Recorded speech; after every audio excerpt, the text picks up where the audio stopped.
এই ধবলি, তুই এইখানে বসে থাক আর সারাক্ষণ এইখানে থাক, বুঝলি?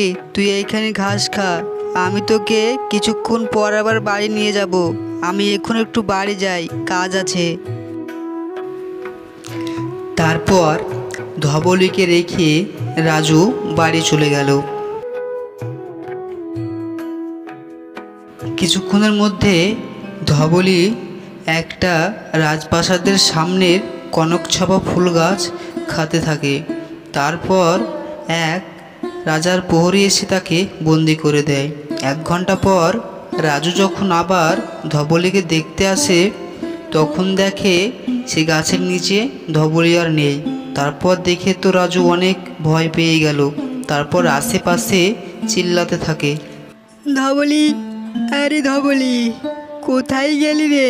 তোকে আমি বললাম এইখানে থাকতে, কোথায় চলে গেলি? রাজুর এইসব কথা শুনে একটা লোক এসে তার সামনে থমকে দাঁড়িয়ে যায়। তারপর রাজুকে বলতে থাকে,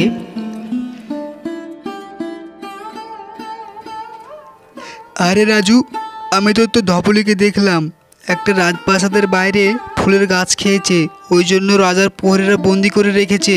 তুই গিয়ে এক্ষুনি নিয়ে আয়। আরে এই কি বলছো ভাই? সত্যি দেখেছো তুমি? তাহলে দেখি একবার যাই, ঘুরে আসি রাজপ্রাসাদ থেকে।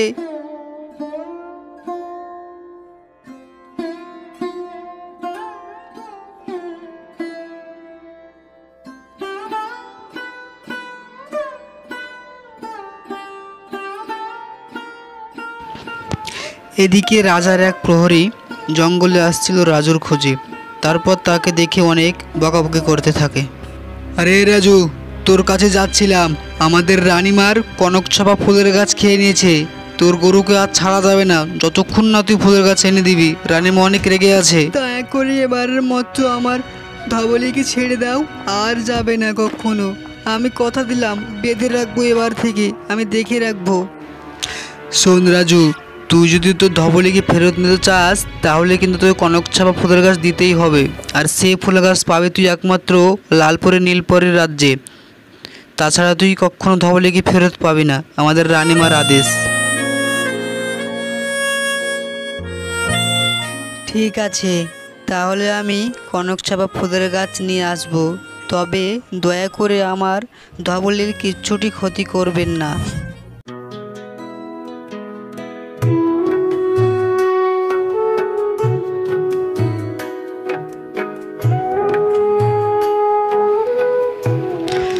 আমাকে যেই করে হোক লালপুরের নীলপুরের রাজ্যে যেতেই হবে, কনকছাপা ফুলের গাছ নিয়ে আসতেই হবে।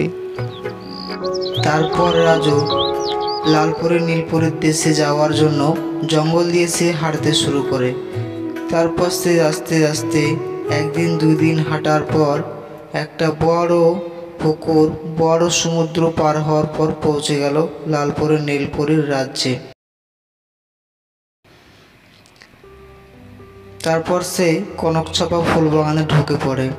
তারপর সেইখানে দেখতে থাকে এত সত্যি কনক ফুলের গাছ। তারপর দেখে সে তো অবাক।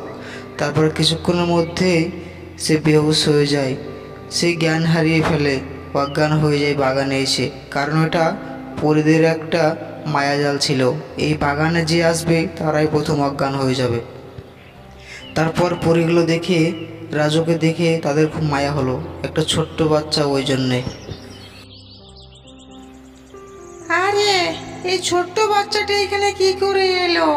আমাদের এই লালপুরি নীলপুরি রাজ্যে কেউ আসতে সাহস পায় না। সে যাই হোক, একটা ছোট্ট বাচ্চা, ওর জ্ঞানটা আগে ফেরাতে হবে। সে কেন এসেছিল সেটা আগে আমাদের জানতে হবে। বন্ধু, আমি এসেছিলাম তোমাদের রাজ্যে, কারণ আমাদের ওখানে এক রাজার কনকছাপা ফুলের গাছ খেয়ে নিয়েছে।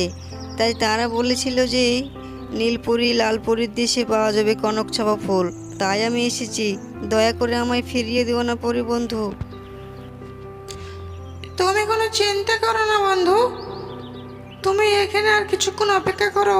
তোমাকে আমরা কনকছাপা ফুল দিয়ে তোমাকে এক্ষুনি আমরা বাড়ি পাঠিয়ে দিচ্ছি জাদুর দ্বারা। তোমার ধবলি ঠিক তুমি পেয়ে যাবে। তোমাদেরকে অনেক অনেক ধন্যবাদ পরি বন্ধুরা, কারণ তোমরা আমাকে অনেক সাহায্য, অনেক হেল্প করলে। কারণ তোমরা যদি আমায় কনক ছাপা ফুল না দিতে পারতে, তাহলে আমার ধবলি গরুকে কখনো ছাড়তো না সে মহারাজরা। আমার অনেকটা দেরি হয়ে যাবে, আমাকে তাড়াতাড়ি পাঠিয়ে দিন। তুমি কোনো চিন্তা করো না বন্ধু, আমি তোমাকে কনক চাপা ফুলের গাছ দিয়ে এক মুহূর্তে বাড়ি পাঠিয়ে দিচ্ছি। যাও, তুমি বাড়ি গিয়ে তোমার ধাবলি গাইকে ছুটিয়ে নিয়ে আসো। তোমাকে আমরা একটা নতুন বাড়িও করে দিলাম, তবে মনে রেখো আমাদের এই কথা কাউকে বলবে না। এত সুন্দর বাড়ি আমার! যাক, তাহলে পরি বন্ধুরা আমার একটা সুন্দর বাড়িও করে দিয়েছে। এবার তাহলে আমি এক্ষুনি যাই মহারাজের কাজ, কনক ছাপা ফুল নিয়ে আমার ধবলিকে নিয়ে আসতে হবে। তারপর রাজু কনক ছাপা ফুলের গাছ নিয়ে রাজপ্রাসাদের দিকে হাঁটতে থাকে। তারপর সে রাজপ্রাসাদ পৌঁছে প্রহরীকে জিজ্ঞেস করে,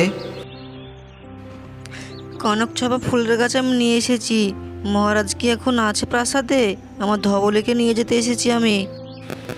মহারাজ তো ভেতরে আছে, আর তোমার হাতে তো কনক ছাপা ফুল। তাহলে মহারাজ তোমার কথাই বলছো। তারপর রাজু কনক ছাপা ফুলটা নিয়ে মহারাজের রাজপ্রাসাদে প্রবেশ করে। তারপর মহারাজকে সে বলতে থাকে,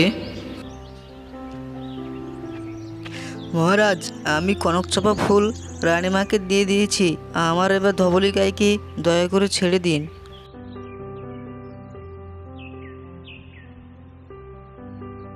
বেশ, তাহলে তুমি ভালোই করেছো, কনক ছাপা ফুলের গাছটা সকাল সকাল আনতে পেরেছো। আর একটু দেরি করলে তোমার ধবলি গাইকে বাইরে পাঠিয়ে দেওয়া হতো। কিন্তু শোনো, এরপর থেকে যেন কখনো আর আমাদের রাজপ্রাসাদের দিকে তোমার ধবলি গাই নাই আসে। তুমি আবার বাড়ি নিয়ে চলে যাও, বাইরে আছে। তারপর রাজু তার ধবলি গাইকে নিয়ে জঙ্গলের রাস্তা দিয়ে হেঁটে হেঁটে বাড়ি চলে গেল। এইভাবেই গল্পটা শেষ হলো।